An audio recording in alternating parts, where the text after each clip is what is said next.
In popular culture, Vikings are always depicted holding huge chunks of roasted meat. We're used to seeing them feasting around blazing bonfires after every successful battle or daring raid. But here's the main historical catch with these beautiful Hollywood scenes.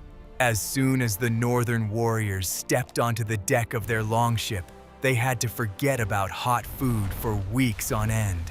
Why then did they voluntarily deny themselves this basic human comfort in the midst of an icy nightmare? The answer lies not in harsh asceticism or an inexplicable love of physical suffering. Starting a fire on board a warship was the quickest way to send oneself to Valhalla before one's time.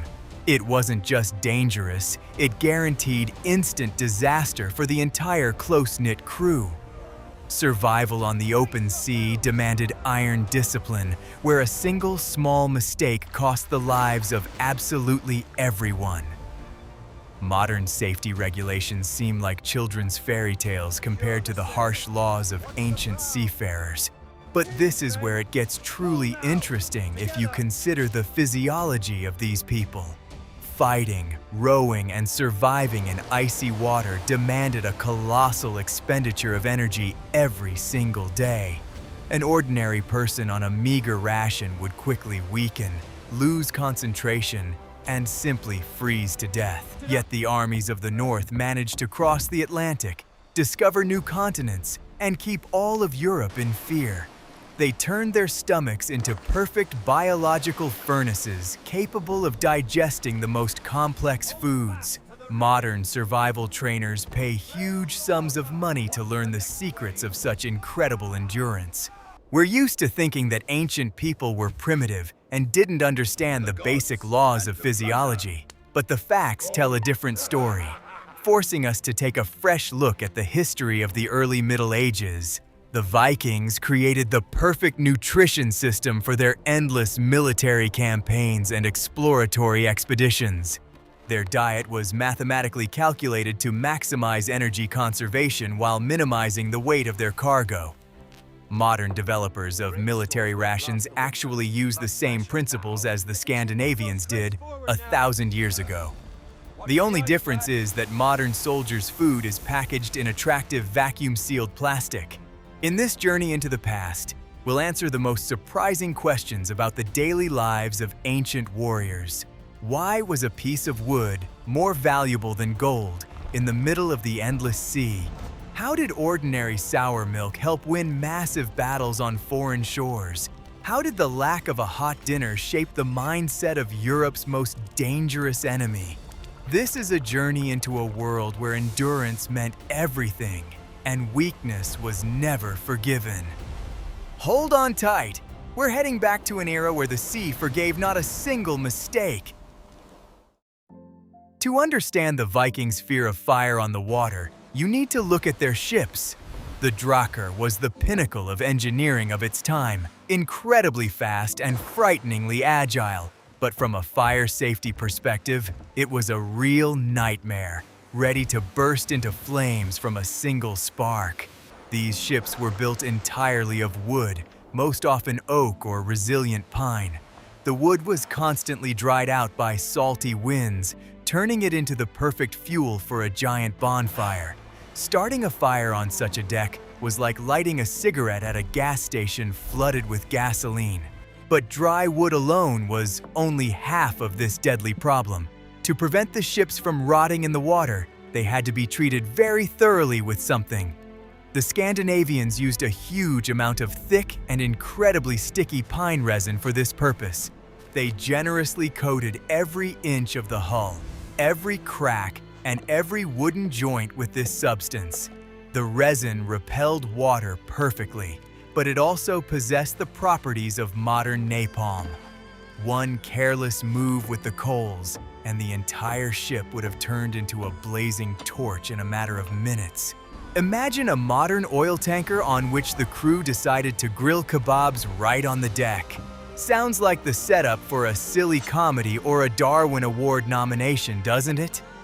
To the Vikings, a bonfire on a tarred Drakkar seemed just as absurd and suicidal an idea.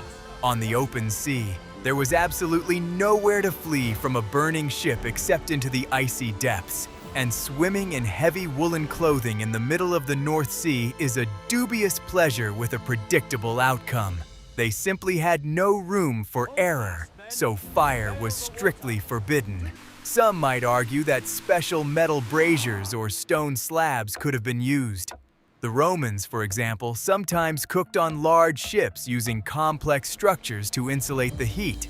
But here lies a fundamental difference between the Scandinavian school of engineering and ancient shipbuilding traditions.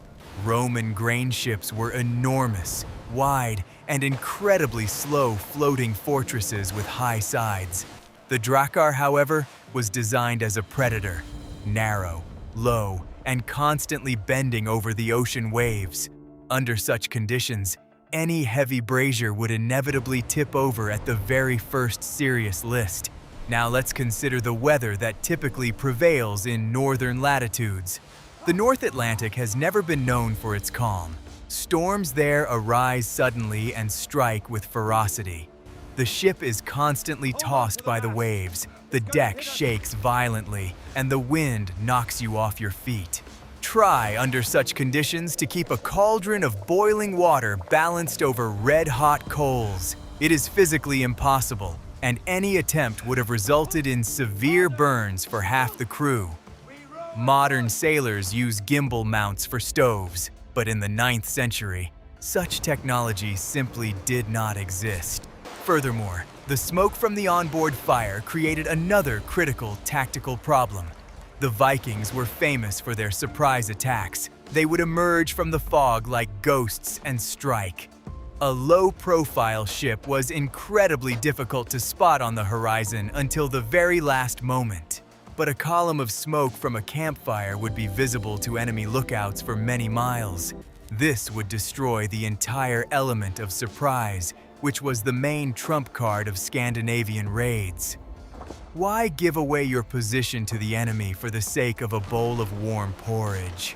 Modern warships use stealth technology to remain invisible to enemy radar. The Vikings achieved the same effect by blending completely into the Gray Sea and refraining from using fire. They endured the cold and subsisted on dry rations precisely to remain unnoticed shadows.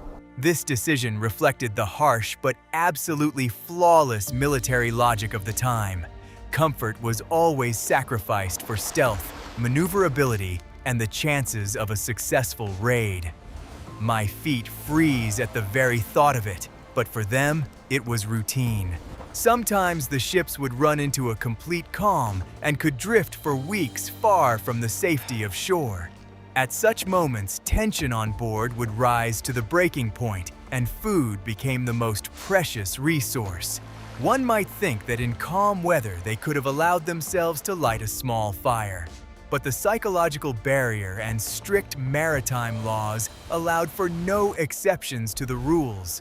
Fire was the ship's enemy, and this law was drilled into every boy's head from a young age. Anyone who broke this rule would most likely have been thrown overboard without a second thought. Interestingly, this phobia of fire on ships persisted among sailors for many centuries to come. Even during the heyday of the sailing fleet, the cooks on galleons would extinguish the stoves before any battle. Fire and wooden ships were always incompatible, and the Vikings were among the first to realize this. They didn't try to tame the flames at sea, they simply eliminated them from the equation altogether. This solution, brilliant in its simplicity, allowed them to focus on what mattered most: navigation and speed. No complicated stoves, no cooks, just tough men and harsh, cold food. Ultimately, the decision to forego cooking at sea became an evolutionary advantage for Scandinavian seafarers. While other peoples built cumbersome ships with galleys, the Vikings created light and fast vessels for raids. Their ships could sail deep into rivers, be dragged over land, and launch surprise attacks. And all this was possible only because they didn't carry kitchenware and firewood with them. It was a triumph of minimalism, where every detail served a single purpose: victory. And a hot dinner could certainly wait until the enemy city was captured. If you've ever stepped into a modern subway car during rush hour, you have a rough idea of the problem. People are packed shoulder to shoulder, it's hard to breathe, and any sudden movement triggers a wave of discontent among those around you. Now imagine that this subway car is rocking on the waves, has no roof, and the journey lasts a month. This is exactly what the interior of a typical Viking drakkar looked like during the era of Scandinavian expansion. A 20-meter-long ship carried about 30, and sometimes as many as 40 burly armed men. In such incredible cramped conditions, there was simply no physical space left to build a fire. Many people mistakenly believed that Viking ships had a spacious lower deck or hold. This is a classic misconception, influenced by later sailing ships with their deep and spacious hulls. The drakkar had no lower deck. It was essentially one large open boat. All cargo, all weapons, and all food and water supplies were located right under the rowers' feet. Soldiers sat on their own chests containing personal belongings, which also served as their seats. Space was calculated down to the millimeter, and every centimeter was used to its maximum practical advantage. Under such conditions, setting up a proper kitchen was a task beyond the realm of science fiction. A fire requires a spot free of flammable items, weapons, or valuable loot. Furthermore, there must be space around the hearth for a cook to stir the stew and tend the coals. On a drakkar, a free patch of space even 1 meter by 1 meter simply did not exist. Any free section of the deck was immediately filled with extra water barrels or spare oars. Modern, low-cost airlines could learn a thing or two from the Vikings about the art of packing passengers in extremely tightly. But even if, by some miracle, they had managed to clear a space for a brazier, a new problem would have arisen. Rowing a drakkar required incredible coordination and absolute synchrony of movement among all crew members. The oars were long and heavy, and the rowers needed maximum reach to generate a powerful stroke. Any obstacle on deck, such as a steaming cauldron or a person fumbling with a ladle, would disrupt the rhythm. And a loss of rhythm in rough seas meant a loss of speed and the possible capsizing of the ship. War does not forgive confusion, and the sea even less tolerates useless obstacles in its path. Imagine the work of a modern rowing crew during an Olympic final. The athletes work as a single mechanism, their movements calibrated to the fraction of a second. Now place a brazier with hot coals in the center of the boat and ask them not to bump into it. It sounds like an absurd joke, but that is precisely why the Vikings never cooked on board. Movement and speed were always more important than comfort, and the oars were not supposed to encounter any obstacles. A kitchen in the middle of the workspace is a luxury that pragmatic conquerors could not afford. Every item on board a drakkar had a strictly defined weight and its own designated place. Firewood is incredibly bulky, heavy, and takes up a catastrophic amount of precious space. Why carry a mountain of useless wood when you could take more valuable goods or weapons instead? Carrying firewood for cooking would mean reducing the ship's combat potential by at least a third. Modern logisticians would call this an inefficient use of a vehicle's payload capacity. The Vikings didn't know such fancy words, but they were excellent at calculating their resources. They slept right on the deck as well, huddling 2 or 3 to a leather sleeping bag to stay warm. While one shift rowed, the other tried to snatch a couple of hours of precious sleep under the icy rain. The entire deck was constantly occupied either by working muscles or resting bodies. A hot pot in such cramped quarters would inevitably lead to someone knocking it over in their sleep.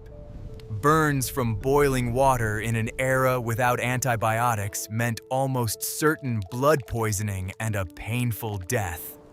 Risking one's best warriors for the sake of a warm meal would be strategic madness for any jarl. Because of this incredible cramped space, even eating cold food was a strictly regulated process. They ate in turn, quickly and without ceremony, never taking their eyes off the horizon. Food was passed from hand to hand. Each man took a bite of his share and washed it down from a shared wineskin. It was a survival mechanism, honed by generations of rugged sea vagabonds to perfect automatism. Modern fast food seems like a long restaurant feast compared to a meal aboard a drakkar. You ate, replenished your calories, and took up the heavy oar again. It's striking how limited space shaped an entire people's food culture. Unable to cook while traveling, the Scandinavians became masters of preservation and stockpiling food. They learned to extract maximum energy from minimal volume, creating true ancient superfoods. If they had had spacious ships with galleys, we might never have learned of many of their inventions. Necessity is the mother of all innovation, and the cramped deck of a drakkar was the strictest mother of all. As a result, the drakkar was not a cruise liner, but a highly efficient combat platform. Every single plank in its construction was designed to transport an army from point A to point B. Cooking food was considered an unacceptable luxury that took up space, time, and created risks. Modern people often complain about the lack of legroom on airplanes during a 2-hour flight. They would do well to remember the 30 rugged, bearded men who sat on their chests in icy water for a month. And the most interesting thing is that they still managed to conquer the world. If hot soup was unavailable, what did these giants eat during their weeks-long voyages? The foundation of their diet, the fuel that powered the entire Viking Age, was dried cod, or stockfish. This is not the delicate fish snack to go with beer that you can buy in a shiny bag at a modern supermarket. Stockfish from the era of Scandinavian expansion was a chunk of flesh dried to the consistency of a sturdy oak plank. You could literally hammer nails with it or use it as a club in a drunken brawl. Doesn't sound very appetizing, does it? But this is where the real magic of ancient food engineering begins. Something many people forget. Cod is ideal for drying because it contains virtually no fat that could go rancid over time. The Vikings caught fish in cold waters, gutted them, and simply hung them on wooden poles in the icy wind. The northern climate did all the work. The frost froze out the moisture, and the wind dried the flesh to a rock-hard state. As a result, the fish lost up to 80% of its original weight, but retained all its nutrients. It was the perfect dehydration technology 1,000 years before the advent of modern dehydrators. Modern nutritionists would be absolutely thrilled by the biochemical composition of such a product. Stockfish consisted of more than 80% of the purest high-quality protein. 1 kilogram of such dried fish, in terms of its energy value, replaced 5 kilograms of fresh meat. For a ship where every extra gram of weight was critical, this ratio was a true lifesaver. The Vikings essentially invented the world's best protein bar, only with the taste of salt and wind. Modern athletes pay huge sums for protein, while the Norse simply hung fish out in the cold. But how on earth could anyone eat something that was as hard as a piece of old shoe sole? Simply biting off a piece of stockfish was a task beyond even the strongest jaws. Therefore, before eating it at sea, the fish had to be pounded long and methodically with the back of an axe or a wooden mallet. The fibers flattened and softened, and only then could the tough mass be chewed long and hard. This process required patience and strong teeth, which made lunch feel like yet another grueling workout. My jaws start to ache just trying to imagine this gastronomic process. Some might ask, why didn't they simply salt the meat as other peoples did? The fact is that in Scandinavia at that time, salt was an incredibly expensive and rare imported commodity.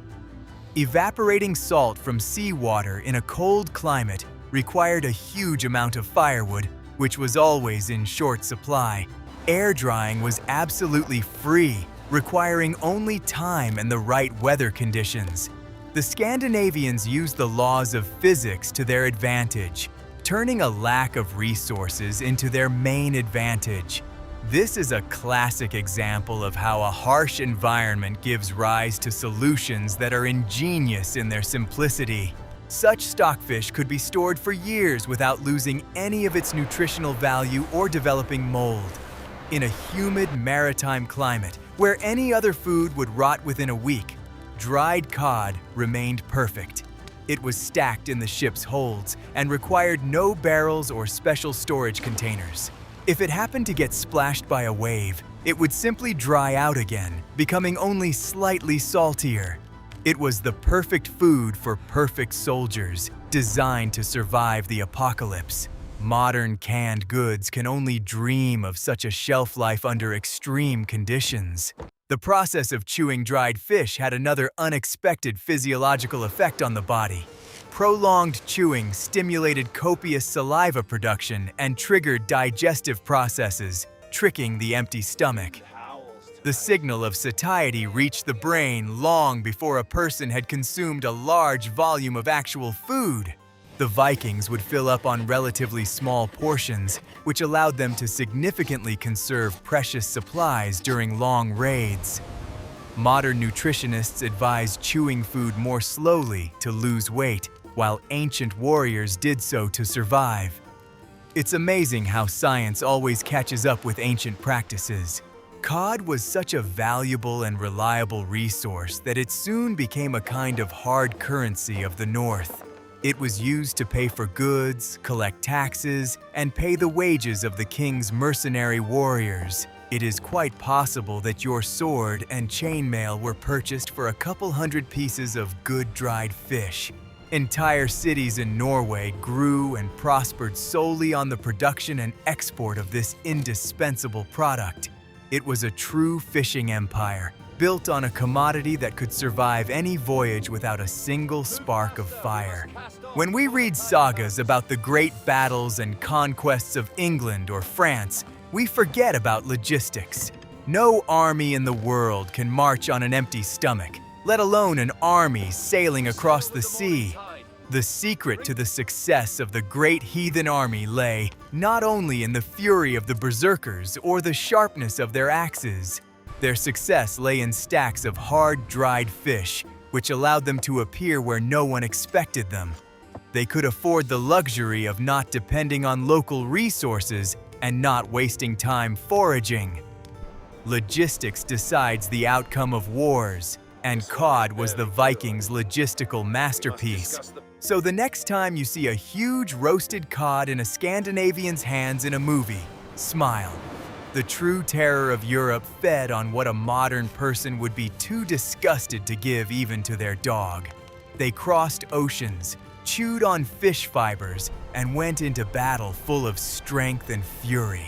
This commands immense respect for their endurance and resilience in the harshest conditions, and it proves that conquering the world doesn't require gourmet cuisine. It requires only pure energy. But you can't last long on dry fish alone. The body needs fats and a variety of micronutrients. And here comes another masterpiece of Scandinavian food engineering that is often forgotten. We're talking about skyr, an incredibly thick fermented dairy product that was something between cheese and yogurt. Sounds like a healthy hipster breakfast at a trendy modern coffee shop, doesn't it? But for the Vikings, it was high-octane fuel that could be stored for months without any refrigerators. The secret of skyr lay in a complex fermentation process that the Scandinavians had perfected. Skim milk was heated for a long time, and then a starter culture from the previous batch was added. The bacteria did their work, transforming the liquid milk into a thick, sour, and incredibly nutritious mass. The high acidity of the mixture acted as a perfect natural preservative, killing any harmful microorganisms that cause spoilage. Modern manufacturers add chemicals to extend shelf life, but the Vikings simply let nature work for them. Skyr was stored in huge wooden barrels on board the ship and only became more sour over time. By the end of a long voyage, the taste of this product was so sharp that a modern person probably wouldn't be able to swallow it. But for these hardened sailors, that sourness was a lifesaver, as it masked the taste of stale, dry fish. Moreover, fermented foods were a veritable powerhouse of probiotics, supporting gut health under extreme conditions. Today, people buy expensive digestive pills, while the warriors of the North simply ate sour slop straight from the barrel. It's important to understand why fats were so critically important for survival on the open sea. When you're constantly buffeted by icy winds, your body burns thousands of calories just to maintain body temperature. Add to that hours of strenuous rowing, and energy demands skyrocket. There were very few carbohydrates in their diet, so fermented fats were their primary source of energy. The oil served as their portable power source, allowing their muscles to keep working even when it seemed they had no strength left. Interestingly, this diet indirectly saved northern sailors from the dreaded scourge of all seafarers, scurvy. Thanks to the fermentation process, the skim retained a certain amount of vitamins essential for the body. This wasn't enough for full health, but it was quite sufficient to keep their teeth from falling out during a 2-month voyage. The British Navy didn't think to use lime juice to treat scurvy until the 18th century. Having lost thousands of sailors before that, the Vikings solved this problem intuitively 1,000 years before the very concept of vitamins was discovered. Of course, in such Spartan conditions, there was no question of any cutlery. Skyr was often eaten directly with the hands, scooping it out of a barrel, or pieces of hard bread were used for this purpose. The bread, by the way, was also special. It consisted of unleavened flatbreads, baked in advance and dried to a rock-hard state. They had to be soaked in the same skyr or water just to avoid breaking their teeth.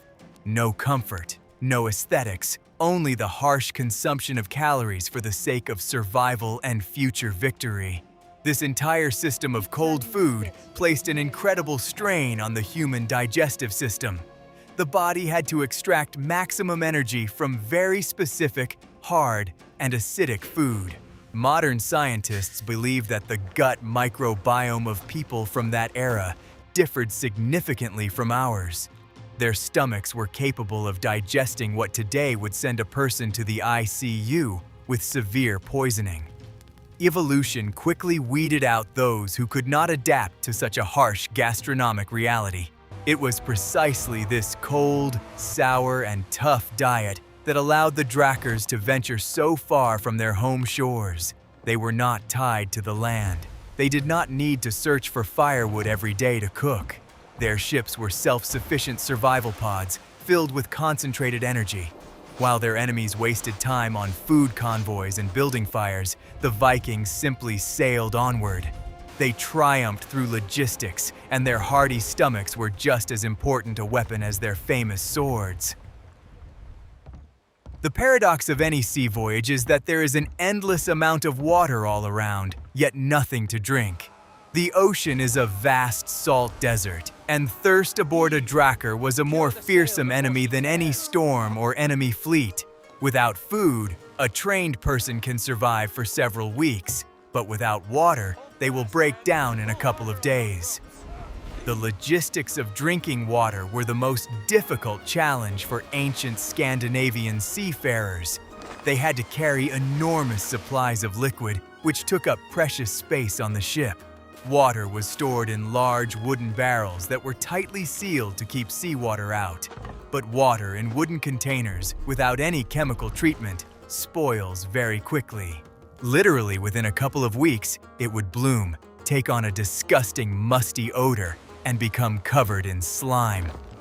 Drinking such water was not just unpleasant, it posed a risk of severe intestinal infections for the entire crew. A modern person would be repulsed by the very idea of washing their hands in what the Vikings were forced to drink every day. But there still wasn't enough beer to last the entire voyage, so they resorted to another clever trick. They added sour whey from skyr or vinegar, if they had any, to the spoiled fresh water. The acid drastically altered the water's pH balance, killing most deadly bacteria and masking the disgusting taste of rot. This was essentially an ancient equivalent of water chlorination, only using readily available biological materials. It tasted like liquid sour mud, but it saved the crew from mass death by dysentery. Interestingly, thirst on the ship was strictly regulated, just like everything else on the voyage. Water and ale were rationed, and no one was allowed to drink more than their allotted portion. The punishment for stealing water from the communal barrel was immediate and incredibly harsh, even to the point of death. At sea, discipline is not a matter of subordination, it is a matter of the survival of the entire crew. Every warrior knew, if he took an extra sip today, his brother-in-arms would die of thirst tomorrow. Dehydration was a particular problem, caused by the very diet served aboard a warship. Dried fish contained a huge amount of salt, which literally drew water out of the body's cells. After eating a piece of stockfish, a person would begin to experience unbearable thirst, which had to be quenched somehow. This created a vicious cycle. To get energy, you had to eat salted fish, but the fish required the use of precious water. Commanders had to calculate the balance of dry rations and liquid supplies for each day with mathematical precision. Sometimes in moments of utter desperation, when the barrels ran dry, the sailors had to rely solely on the weather. They would stretch their sails horizontally during rain to collect precious drops of fresh water from the sky. It was a pure gamble. A storm could bring a life-saving downpour, or it could simply capsize their ship. In such moments, every drop of water was more precious than any gold plundered from monasteries. Gold won't quench your thirst when your throat has turned to sandpaper from salt and wind. Obviously, there was no question of brewing herbs or warming drinks. Everything was drunk absolutely cold, which added yet another layer of stress to the sailor's exhausted body. Icy water or cold ale, drunk in the freezing cold, instantly robbed the body of its precious heat. The body expended calories simply to warm the liquid in the stomach to body temperature. It was a constant, exhausting battle against the cold, both from the outside and from within one's own body. The ability to endure thirst and drink a disgusting-tasting liquid was yet another filter for warriors. Those weak in spirit and body simply did not survive in such conditions or refused to go to sea. Those who remained turned into machines of muscle, tendons, and absolute, unyielding will. Modern extreme athletes take desert survival courses to test their limits. The Romans called the Scandinavians barbarians, but these barbarians possessed an endurance beyond the reach of any legionnaire.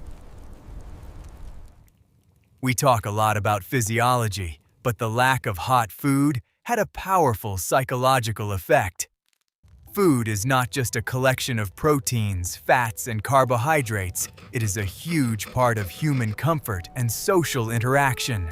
Fire and the hot cauldron around it have historically been the center of any human society, a symbol of safety and home.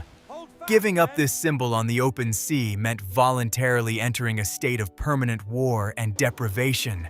The Vikings on the ship did not live. They functioned as cogs in a single machine of survival. The constant consumption of dry, cold, and unpalatable food keeps the nervous system in a state of constant tension. There is no moment of relaxation that comes after a hearty, hot dinner in the warmth by the hearth. The body does not receive the signal, "Everything is fine, you can relax and rest."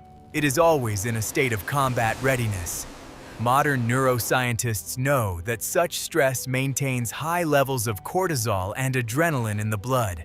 This is exhausting, but it also makes a person incredibly dangerous, aggressive, and ready for immediate action. Moreover, the uniform Spartan diet incredibly united the crew aboard the Drakkar. There was no difference between a common warrior and a noble jarl. Everyone chewed on the same tough cod. At sea, there were no elite rations or special cooks for the ship's senior officers. If the food ran out, it ran out for everyone equally, with no privileges or exceptions based on status. This created absolute brotherhood, where people entrusted their lives to one another without the slightest hesitation. Now imagine the contrast experienced by the Vikings' enemies, such as the Anglo-Saxons or Franks of that time. Their armies were accustomed to long supply trains, campfires, and relatively regular hot meals. They fought by the rules, where war was hard work, but with breaks for lunch and sleep. And suddenly, a horde of people emerges from the icy sea and attacks them with inhuman ferocity. To the Europeans, the Norse seemed like true demons because they did not understand the nature of this aggression. The absence of kitchen routines also freed up a tremendous amount of time on the ship. There was no need to stand watch by the fire, wash pots, gather firewood, or peel vegetables for soup.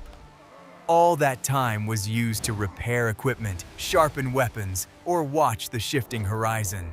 The ship was always in full combat readiness. Not a single person was distracted by mundane chores. It was an army that never relaxed and was always ready to strike. Modern corporations spend millions on team-building activities, trying to unite their employees into a single team. They organize rope courses and group outings to the countryside with barbecues and songs accompanied by a guitar. All the Vikings had to do was put 30 men in a boat and feed them pickled fish for a month. After such an ordeal, these men were ready to go through hell and back for one another without any special training. Harsh conditions forge strong people, and strong people forge unbreakable social bonds. Interestingly, this habit of enduring hardship was reflected both in their mythology and in their attitude toward death. Valhalla was described as a place of endless feasts with roasted meat and rivers of endless sweet mead. For people whose lives consisted of cold and dried fish, paradise simply had to be hot and filling. Their religion was a direct reflection of their basic needs, which they were deprived of in reality. Death in battle was the only ticket to an eternal hot banquet where they would no longer have to chew on dried fish. Ultimately, the meager diet forged not only the bodies but also the unshakable spirit of these warriors. They learned to ignore discomfort, endure pain, and subordinate their basic instincts to the higher purpose of the campaign. This was the highest form of self-control, which made them the most fearsome adversaries of the early Middle Ages. Victory goes not to those with the best conditions, but to those who can function effectively under the worst. And in this art, the Vikings simply had no equals across the entire European continent. But any sea voyage, even the longest and most grueling, sooner or later ends with land. And here, when the keel of the Drakkar finally slammed into the sandy shore with a characteristic creak, everything changed. The first thing the Vikings did after landing and scouting the territory was to build huge, blazing bonfires. Fire, which had been their worst enemy on the water, became their best friend and savior once again on land. The process began, the very reason many of them had endured all those unbearable weeks of cold hell. The Northerners' culture of cooking on land was no less advanced than their shipbuilding. From the depths of the Drakkar, massive bronze or iron cauldrons were retrieved, which had been carefully preserved throughout the journey. These were heavy, expensive items, passed down from generation to generation as the family's greatest treasure. These cauldrons weren't just used to cook soup. They were used to restore a human appearance after the brutal conditions of the sea. The ability to build a fire properly and quickly prepare a hearty meal was a basic skill for every self-respecting warrior. As soon as the opportunity arose, the Vikings switched to high-calorie, fresh, and always hot food. If they landed on enemy territory, their first target for plunder was often not a monastery with gold. Their first target was local herds of cows, pigs, or sheep, which could be immediately slaughtered for meat. Fresh blood, hot meat, and hot broth were essential for the rapid recovery of exhausted muscles. Modern athletes eat pasta after a marathon, while Vikings would devour an entire roasted sheep among 10 of them. Interestingly, the actual process of cooking in cauldrons was quite specific and differed from modern culinary traditions. They often did not place the cauldron directly over an open fire, fearing they might damage the expensive metal or burn the food. Instead, they would heat stones in the fire until they were red hot, then use special tongs to throw them directly into the water. The water would boil instantly, allowing them to control the cooking temperature of huge chunks of meat. It's an ancient technique that sounds barbaric, but works incredibly effectively and reliably. Hot meat stew, thickened with barley flour or whatever they managed to scavenge from local peasants, was the centerpiece of the feast. They used roots, wild onions, and herbs, anything that could add flavor and vitamins to the bland meat. After weeks of dry rations and dried fish, even the simplest boiled carrot seemed like an incredible delicacy. The way they devoured this food was far from aristocratic manners. It was a ravenous quest for calories. The sound of dozens of rugged men slurping away, finally getting their hands on something hot, carried far and wide. This transition from extreme hunger to mass gluttony was a serious blow to the stomach. But the Northerners' iron-hard digestive systems handled even this sharp contrast without much trouble. Their bodies absorbed the hot fat and protein like a sponge, regaining the weight lost at sea in record time. It was the classic feast or famine pattern to which the human body is evolutionarily best adapted. Modern dietetics, with its emphasis on frequent small meals, would be horrified, but for the survival of the species, it worked perfectly. Food on shore was not merely a physiological need, it held immense social and ritual significance. Eating hot meat together around a communal fire restored hierarchy and social bonds after the stress of the voyage. The Jarl always received the best cuts, demonstrating his authority and care for his loyal men. Warriors told tall tales, boasted of future exploits, and simply enjoyed the warmth they had been deprived of for so long. It was a psychological release necessary to preserve their sanity before the bloody battles ahead. Of course, lighting fires on enemy territory carried enormous tactical risks for the unit. The smoke from the fires was visible from afar, revealing the Vikings' position to local lords and their armies. Therefore, camps were often set up in lowlands, dense forests, or on sheltered islands to hide the smoke. During cooking, reinforced sentries were posted because an army is most vulnerable precisely while eating. The Romans knew this too, which is why they built fortified camps, while the Vikings relied on natural cover. But sometimes the craving for hot food played a cruel trick on them and led to catastrophic consequences.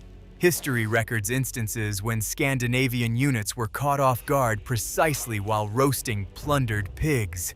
Warriors relaxing by the fire, having taken off their heavy chainmail, became easy prey for organized heavy cavalry. It was a harsh lesson. Even on land, safety always had to take precedence over a full stomach. However, the temptation of hot meat after the icy sea was so strong that many were willing to risk everything. In the end, the shore meant life, warmth, and the restoration of all the strength expended in the ocean. The meager sea ration was merely a temporary tool, a key opening the doors to the riches of foreign lands. The Vikings did not like to suffer. They simply knew how to endure suffering better than anyone else in order to achieve their goal. And when the goal was achieved, they rewarded themselves with a splendor worthy of kings and ancient gods. Because they knew, tomorrow, the cold sea, dry fish, and death might await them once again. The Viking Age did not end because they forgot how to fight or build their incredible ships. It ended when the world itself changed, when economics and politics became more important than swift raids. But the legacy of their incredible endurance and ability to survive in the most monstrous conditions still amazes us today. The history of their maritime diet is not merely a culinary curiosity from a distant and grim past. It is a testament to the triumph of human will over the laws of nature and our own physiological limitations. We, modern people, have surrounded ourselves with an incredible amount of comfort and technological crutches. We panic if the hot water is turned off in our home for a couple of hours or the internet goes down. We need a microwave to heat up dinner and a soft bed to fall asleep in after a hard day at the office. Compared to those rugged, bearded sailors chewing on dried fish in the freezing rain, we seem incredibly fragile. They crossed oceans fueled by sour milk, while we often can't even bring ourselves to go to the gym. The next time you heat up your dinner in the microwave, think of the drakkers in the North Sea. Think of the people for whom a piece of wood-hard cod was the key to conquering new worlds. It will help you see in a new light what real hunger, real endurance, and real strength are. History isn't always written with swords and spears. Sometimes it's written with dried fish and icy winds. And to be honest, this real story is way cooler than any fairy tale about feasts in Valhalla.